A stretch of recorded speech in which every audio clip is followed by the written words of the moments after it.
Cette histoire commence par une disparition mystérieuse. Une jeune femme monte dans une voiture, mais ne réapparaîtra jamais vivante. Ce qui semblait être une simple enquête va rapidement prendre une tournure inattendue, révélant un enchaînement de secrets troublants et de mensonges glaçants. Qui pouvait vouloir sa disparition?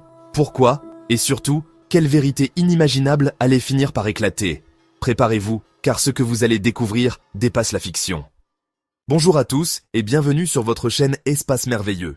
Aux États-Unis, un couple menait une vie ordinaire. La femme était une femme au foyer, tandis que son mari travaillait comme ingénieur dans le domaine de la construction. Un jour, la femme a reçu une terrible nouvelle. Ses parents venèrent de perdre la vie dans un accident de voiture. En tant qu'unique enfant, elle était l'unique héritière de tous leurs biens.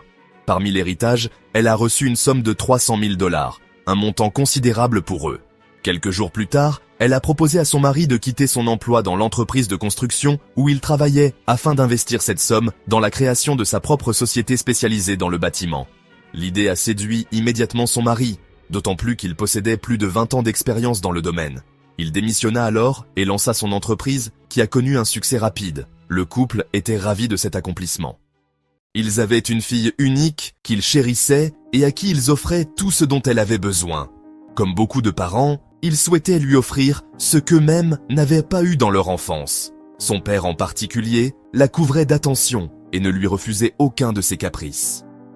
Cependant, en entrant dans l'adolescence, vers l'âge de 16 ans, la jeune fille a commencé à poser de nombreux problèmes à ses parents. Elle fréquentait des camarades aux mauvaises influences à l'école. Un jour, la police a appelé son père pour l'informer que sa fille avait été arrêtée et se trouvait au poste. Lorsqu'il s'y rendit, il l'a trouvée en garde à vue avec ses amis, accusée de consommation de drogue. Il a payé une caution de 10 000 $ pour la faire libérer. Quelques jours plus tard, la police l'a appelée de nouveau. Cette fois encore, sa fille avait été arrêtée, toujours en compagnie des mêmes amis, mais cette fois-ci en état d'ivresse et sous l'influence de stupéfiants. Le père, indulgent, a payé une deuxième caution de 10 000 $ pour la libérer. Malgré les ennuis répétés causés par sa fille, il restait compréhensif, se convainquant qu'il ne s'agissait que d'une phase de l'adolescence qui finirait par passer. La mère, quant à elle, n'avait pas la même patience. Elle se montrait beaucoup plus stricte, allant jusqu'à la frapper et à lui ordonner de couper tout contact avec ses amis et de se concentrer sur ses études.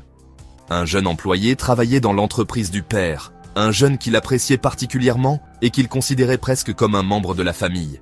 Sa fille le voyait comme un grand frère. Cependant, un jour, ce jeune homme a commis une erreur coûteuse au travail, entraînant d'importantes pertes financières pour l'entreprise. Le père, bien que peiné, n'a eu d'autre choix que de le licencier. Mais les ennuis ne s'arrêtaient pas là. La police a contacté une troisième fois le père. Lorsqu'il arrive au poste, il a découvert que sa fille est arrêtée avec 3 jeunes hommes, cette fois-ci pour possession d'un véhicule volé. Cette fois, la caution s'élevait à 50 000 $, une somme bien plus importante que les précédentes. En effet, plus les délits se répétaient, plus le montant de la caution augmentait. La mère, excédée par le comportement de sa fille, a supplié son mari de ne pas payer cette fois-ci et de la laisser être envoyée dans un centre de réhabilitation. Mais le père, incapable de voir sa fille en détention, refusa et paya la caution. Quelques jours plus tard, un 4e appel de la police a bouleversé le père. Sa fille venait encore une fois d'être arrêtée, cette fois en compagnie de 2 jeunes hommes. Ils se trouvaient dans une voiture volée, et l'un des passagers avait ouvert le feu en pleine rue. Une balle avait touché un passant, le plongeant dans le coma. Cette fois, la situation était grave. L'affaire prenait une toute autre tournure. Le père, paniqué, a fait tout ce qui était en son pouvoir pour sortir sa fille de prison. Il a réussi à réunir 100 000 $ pour payer la caution et obtenir sa libération sous condition. Cependant, l'enquête était toujours en cours. La police cherchait à déterminer qui avait tiré. Le père savait très bien que sa femme attendait leur fille à la maison et qu'elle allait la frapper violemment. Il a décidé alors d'appeler la meilleure amie de sa fille et lui a demandé de les attendre chez eux. Après avoir payé la caution, au lieu de rentrer directement, ils se rendirent d'abord chez l'avocat chargé de l'affaire.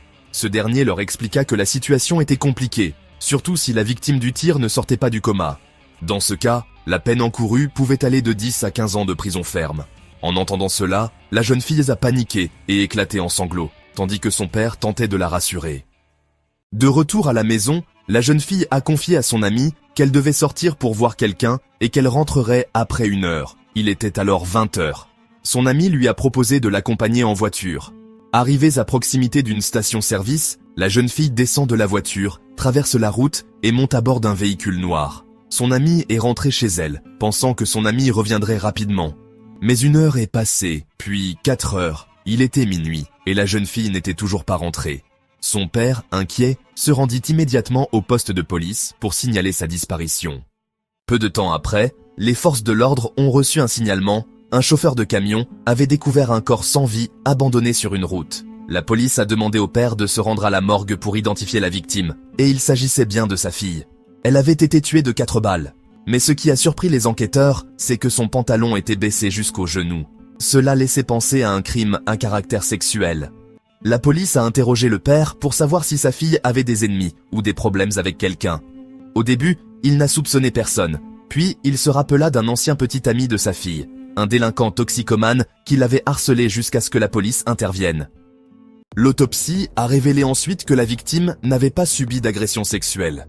Mais alors, pourquoi son pantalon était-il baissé? Le tueur voulait-il faire croire à un crime sexuel pour brouiller les pistes? Les enquêteurs ont décidé alors d'analyser les appels passés par la victime le jour du drame. Parmi les numéros, ils ont trouvé celui du jeune homme qui travaillait autrefois dans l'entreprise du père et qui a été licencié pour faute grave. Ils ont convoqué immédiatement ce jeune homme pour l'interroger. Il a avoué avoir vu la victime le soir du crime. Selon lui, elle l'avait appelé pour lui demander de l'aider à quitter la ville. Il ne lui restait que 3 jours avant son procès, et comme l'avocat lui avait parlé d'une peine possible de 15 ans de prison, elle voulait s'enfuir. Il a accepté de la rencontrer, et ils se sont donné rendez-vous à 20 h près de la station-service. Les enquêteurs lui ont demandé ce qui s'était passé ensuite. Il a expliqué qu'ils étaient restés sur place, et qu'il lui avait finalement dit qu'il ne pouvait pas l'aider à fuir. Déçue et en colère, elle était alors descendue de la voiture. Les enquêteurs ont enregistré son témoignage, puis se sont rendus à la station-service pour demander les enregistrements des caméras de surveillance. En visionnant les images, ils ont remarqué que la victime était bien descendue de la voiture de son ami, avant de monter dans celle de ce jeune homme. Cependant, contrairement à ses déclarations, la voiture a redémarré avec la victime toujours à l'intérieur. Cela signifiait qu'il avait menti en affirmant qu'elle n'était pas partie avec lui. Les policiers l'ont convoqué une nouvelle fois, et lui ont montré des photos du cadavre pour observer sa réaction. Il a détourné le regard, prétextant qu'il considérait la victime comme sa sœur et ne pouvait supporter de voir son corps sans vie. Pourtant, il a persisté à nier toute implication dans son meurtre. Les enquêteurs ont alors sorti la vidéo de surveillance et lui ont montré la preuve accablante de son mensonge. Il a été sous le choc en voyant ces images. L'un des enquêteurs lui a alors lancé « On va te laisser seul pendant 5 minutes pour que tu remettes tes idées en place ». Les policiers ont quitté la salle d'interrogatoire pour l'observer discrètement. Ils ont remarqué qu'il transpirait abondamment et se tenait la tête, signe évident qu'il cachait quelque chose. Lorsqu'ils sont revenus, l'un des agents lui a dit d'un ton ferme « Inutile de tourner autour du pot, tout est clair. C'est toi qui l'as tué. Avoue et raconte-nous comment ça s'est passé. Si tu nous dis la vérité, cela pourrait alléger ta peine. » Face à la pression, il a fini par avouer. Selon ses dires, la victime l'avait contacté pour l'aider à fuir la ville. Il avait accepté. Lorsqu'il l'a rejointe à la station-service, il lui a dit qu'ils utiliseraient sa voiture. Elle lui faisait confiance, le considérant comme un frère. En chemin, elle lui a demandé de s'arrêter sur la route pour faire sa toilette. Lorsqu'elle est sortie et a baissé son pantalon, il a sorti son arme et lui a tiré une première balle. Pour s'assurer de sa mort, il lui en a tiré 3 autres. Le meurtrier a révélé aux enquêteurs qu'il n'avait jamais eu l'intention de la tuer, car il la considérait réellement comme une sœur. C'est sa propre mère qui lui avait demandé de l'éliminer. Les policiers étaient abasourdis. Pour eux, il était inconcevable qu'une mère puisse ordonner l'assassinat de son propre enfant. Le jeune homme a poursuivi. « Elle m'a payé pour que je la tue. Après avoir été viré par son mari, je me suis retrouvé sans argent. J'étais désespéré et j'ai accepté. » Immédiatement, les forces de l'ordre se sont rendues au domicile de la mère et ont fouillé la maison. Ils ont retrouvé l'arme et après analyse balistique, il a été confirmé qu'il s'agissait bien du pistolet ayant servi à tuer sa fille. Interrogée, la mère a nié toute implication et accusé le jeune homme de mentir, disant que c'est impossible. Comment une mère pourrait-elle faire tuer sa propre fille? Mais l'enquête ne s'est pas arrêtée là. Le meurtrier a révélé un autre détail crucial. Avant de me demander de le faire, elle avait d'abord sollicité un criminel pour l'éliminer, mais il avait refusé. Les policiers ont alors retrouvé cet individu et l'ont interrogé. Il a confirmé que la mère de la victime lui avait proposé de tuer sa fille en échange d'une somme d'argent, mais qu'il avait décliné l'offre. Avec ces nouvelles preuves, la mère a été arrêtée. Selon ses aveux, la raison qui l'a poussée à commanditer le meurtre de sa propre fille était qu'elle n'en pouvait plus de ses problèmes. Elle se faisait arrêter sans cesse par la police, a-t-elle expliqué. Nous avons dépensé des fortunes pour payer ses cautions, mais elle continuait à fréquenter des délinquants et à se mettre dans des situations impossibles. J'avais rêvé d'une fille brillante et studieuse, mais elle a été ma plus grande déception, alors j'ai voulu en finir. Aucun motif ne peut justifier un tel crime, mais malheureusement, pour certaines personnes, le meurtre semble être une solution à leurs problèmes. C'est ainsi que se termine notre histoire. N'oubliez pas de liker, de vous abonner à la chaîne et d'activer la cloche des notifications. Merci pour votre soutien, à très bientôt pour une nouvelle histoire flippante.